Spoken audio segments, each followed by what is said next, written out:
wonderful women of the world. I hope you're feeling beautiful and fresh and full of joy today. I have some very exciting news for you, actually, more for me. I woke up this morning, opened my email, looked at my social tab, and found out that I had received my first ever comment on the new show. Yay! Applause for me. Anyway, this guy, Jason, commented. It was a very short comment, and he simply said, what did he say? He said, oh, he was replying to my post, my show about dating apps and going off Tinder and going on Bumble, and he simply said, good luck, I'm not a fan of any of them. Anyway, I was very excited to hear from him, so I said, hi Jason, I'm pretty much in the same boat. I mean, I really do not enjoy dating apps, though I see them as a necessary evil, so to speak. Do you have any dating apps you like, or do you meet people some other way? Thanks for your comment. Now, at this point, I was a little nervous. I've really been afraid since I started this show that I'm going to start having trolls and people who say, oh my gosh, you're so ugly, whatnot, you have something in your teeth. But to my great delight, Jason had a really sweet, warm, and encouraging comment. So I just want to share with you what he said. Nice that you replied. I watched your videos, so I'm aware of your goals, which I was surprised by your results at first. Oh, I felt nice from that. I completely agree it's your standards or expectations are the problem. Of course, you shouldn't just settle or take anyone. Now, I happen to agree with Jason here. I really feel like I have a problem with my standards and expectations to the point where I'm not even really sure how to set them. So we'll get back to that later. I'm definitely going to dive into how do you kind of figure out what you want in a partner and write that down and bring that into being. So then he tells me, I can tell there's nothing wrong with you. How sweet. I mean, how thoughtful is that of a stranger to just come out and tell this other stranger, I can tell there's nothing wrong with you. There was a time in my life where I felt something was really, really wrong with me. Now I feel a lot better in my own skin, and I understand that this is a problem that a lot of women like me face, and men too. Then he says, sorry, back to your question. The male experience on dating apps is totally different. For example, I will get another male pretending to be female, trying to scam me and send them money, or it's really a female, they just want the attention, ego boost to feel attractive. I'm definitely guilty of this. I've been on dating apps and been really excited to see, ooh, I got 1,000 likes, and then not really taking the time to respond to people and hurt their feelings. So I really feel for you, Jason, on that one. Then he goes, or the common escort wanting to get paid for a date. So I still try in-person approaches still. I'm lucky in the fact I don't have a time clock, even though I can still create kids as long as things work. But I don't want or feel comfortable dating much younger, so in a way, I too am on a time clock, if that makes sense. So I really wanted to share Jason's comment because I also feel like a lot of women don't really understand the situation of men on these dating apps, and it's hard for them too. So then he says, hope you're not offended by the comment about having too high standards. I totally understand why you got them, and it's perfectly normal and understandable for a woman in your position. Sorry if I was too forward or blunt. It was only from a place of trying to help. My goodness, I didn't even know that people existed like this on the internet, and it just makes me really happy to see that the internet can be a place to share encouragement and positive advice, not just these snarky comments from strangers. So thank you again, Jason, for uplifting the whole internet. And, you know, it's interesting, Jason uses the word high standards, and I've thought a lot about that word high standards, low standards, which can kind of, in our mind, set up a hierarchy, such as this is what the worst is and this is what the best is. It's a very linear way of looking at people. And sometimes I think actually my issue is not having too high standards, but placing emphasis on the wrong qualities, or maybe even getting scared when the right qualities come along. So now I responded to Jason and said, awesome to hear from you. Thank you for your kind words. I definitely think it's just as rough for men out there in the dating scene. For some reason, dating brings out weird qualities in people, and it's such an important and intimate part of ourselves that it exposes us to being taken advantage of. And that's true for both genders, also same-sex couples. I definitely think dating sometimes brings out the worst in me. As I said, I'm embarrassed about how superficial I can get on these apps, and then again, can be challenging to learn much about people beyond how well they photograph before you meet in person. My ex, I thought, was the most gorgeous, handsome man in the entire world. My friends did actually not agree with me, but he did not look like that on the dating app. So true as well about men and time. And there's not so much a biological clock, but dating a lot younger poses its own challenges. And I've heard from IVF clinics that male fertility is much more of an issue than people give it credit in the media. Fortunately, there's more awareness about this now. Also, being an older parent poses its own challenges for both genders. I would love to hear more about how you meet people in the wild. So I asked him again, how do you meet people? I was really curious about that. So I think that Jason somewhat misunderstood my comment, because what I was trying to express was really my empathy for the male situation, and also drawing awareness to the fact that I don't have a lot of data to support this, but I'd love to do a future episode about it, is that we talk a lot about a woman's biological clock, but a male sperm actually degrades as well, and it's really important for men to be aware of that they have a clock too.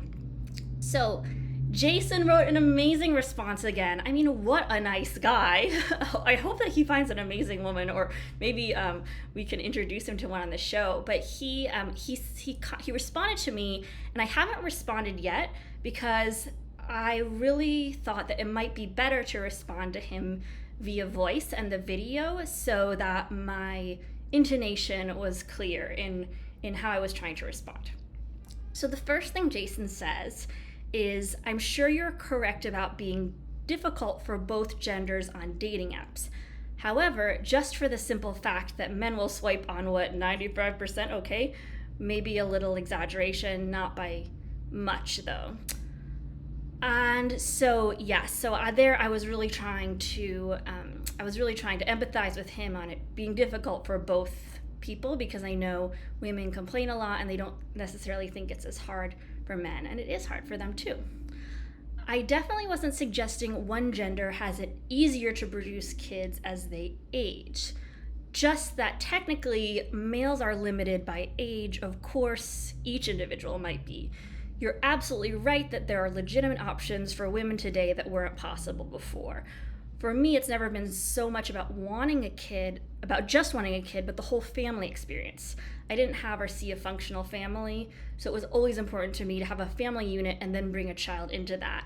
So then again, I wanted to share with Jason, in my comment, I was really empathizing with him, and that, people think, oh, men can wait forever and women can't, but really men can't wait forever. I mean, just in terms of their own fertility, in terms of, there are 80-year-old dads out there, but it's harder. And if you're 40, or if you're 60, it might be harder to meet a woman who's still able to have children. I don't know if you want to date 20 years younger all the time, or even if those women are going to be interested in you.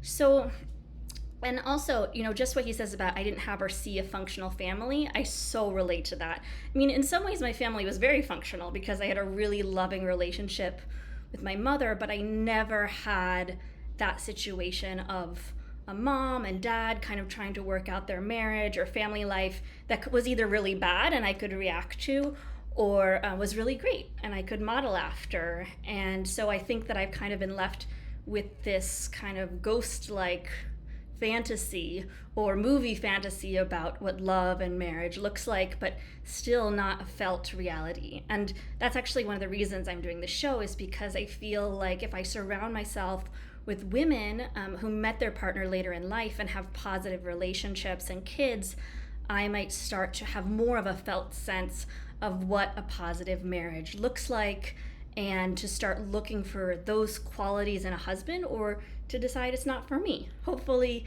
to start being really attracted to men who will be wonderful father and partner to my kids. Anyway, Jason is just so awesome. I'm just gonna read the next part. He says, I'm probably not the best to give any dating in the wild advice. I had the luxury of being approached, which might have spoiled me at times. So 2 things to say about this. Jason is a hottie. Yay, Jason, that's awesome. Being approached by women. And second of all, I just am so nervous, like many women, about approaching men. So I would just say to Jason, he might already know this already, that there's probably a lot of women who would just never go up to him at all, and probably a certain type of woman that has the confidence. Either that she just naturally feels comfortable approaching men, or she has trained herself to do it. But I remember when I started working with a dating coach 10 or 20 years ago, I could not even get the courage up to smile at a guy in the grocery store or the street. And sometimes I forced myself to do it because of what the woman I interviewed, I don't know if you remember the eye locking story. I actually did eye lock a guy with a guy in a car. A bit of a cop out because I knew he had to drive through the light, and I just stared at him until he stared back, and then he started staring at me, and I got really nervous and just looked away. So it is kind of, I mean, I am trying to challenge myself to approach men and talk to them, but actually the more attractive I find them, the more compelling I find them, the more nervous I am actually talking to them. But it does pay off, and I think that's really something important for you women to remember, is that if you're under the illusion that men, need to chase you or whatnot, just remember that it's, in a lot of the cases, it's the women who have the confidence to walk up to men and flirt that actually get guys, because guys are really nervous about approaching women, and even, sometimes women get creeped out when they approach them. So if I was a guy, I would be very uncomfortable approaching women as well. So you do, in some ways, you kind of do have to make the first move, and I'm hoping to get better about that. So then Jason says, I was born in SF, but I sold my house a few years ago and decided to move and start fresh. My mistake was, unlike you, I didn't prioritize dating, and it didn't matter to me where I moved to. Well, Jason, there's definitely been periods in my life where I did not prioritize dating, and right now I am just doing this podcast because I was finding it so hard to put focus on dating, and I felt like this public forum would hold me accountable, and that maybe I'd get some good karma from helping other people. Then he says, I don't think I could have went to a worse location. Okay, so apparently Vegas is not great for me to women. This is somewhat embarrassing. I moved to Vegas. Oh, sorry, I gave a spoiler alert. There is nothing wrong with living in Vegas. My cousin lives in Reno. She loves it. And I know a lot of homeschooling families who moved there and love it. He says, I don't gamble. I went to the Strip one time. When I heard you moved to Vegas, I didn't even think about gambling or going to the Strip. So just, you can feel good about that. So I went to the Strip one time in 3 to 4 years I've been here. I'm not a big drinker, and I don't party. Again, none of these things are thoughts I had about you when I heard you moved to Vegas, Jason. I went to Vegas because I had a friend who does real estate here, so I wouldn't have to find an agent. That was my reason. Worst of all, he was useless since I found my own house. At least my property value has been increasing, so it's not all bad. Yay, good for you. Sorry I wasn't more help. Oh my gosh, you were so much help. So much help. And I'm just so honored to have a comment on my podcast, honestly. Besides, how good would my advice be on dating? Great. It's so helpful to hear a man's position, isn't it? I have experience dating and with age gaps of up to 25 years. Wow. I have also dated men 10 to 15 years younger than me. I haven't tried 25, but maybe. I attract or pick the wrong type even when I pick someone that is completely opposite of what I thought was my type. Ugh, I really can relate to that. He says, turned out to be exactly my type, which doesn't work for me or give the results I would want. Yeah, typing is tough. And, sometimes I hear with women, it's someone different than them that they end up dating. And I don't know what the answer is, Jason. I'm trying to find it on my show, but I have to believe that maybe if you're looking for something really special, you need to meet a lot of people first and keep clarifying your intentions until you're attracted to someone who's going to nourish you and who you're going to nourish, and what's in between you is going to feel nourishing and good. Then he says, at times I'm a little envious of people who just don't even consider if they are the problem or reason for their results. I can relate to that. I am constantly analyzing my choices, and it can be exhausting at times. Oh, then he added one more thing. Sorry, I forgot. Don't be self-conscious about appearing materialistic. Obviously, I don't know you, but you didn't appear that way to me at all. What a nice guy. As I mentioned, I thought your assessment was correct. At the same time, you're also being too hard on yourself. Thank you so much, Jason. I just have to imagine this dating is a combination of inner work and outer work, and I'm just trying to become more self-aware about what might be blocking me from simply releasing into the joy of being with someone I love who loves me. And I'm really grateful to you for engaging with me on this, and hopefully we can both grow together. So thank you so much for your comment, and I hope my thorough analysis of Jason will encourage others to engage and for Jason to keep engaging as well. And maybe this is going to be a show for single men too. So thank you so much again, Jason. You seem like an amazing person, and I just really appreciate your engagement and advice to a stranger. It was a beautiful and refreshing way to start my day.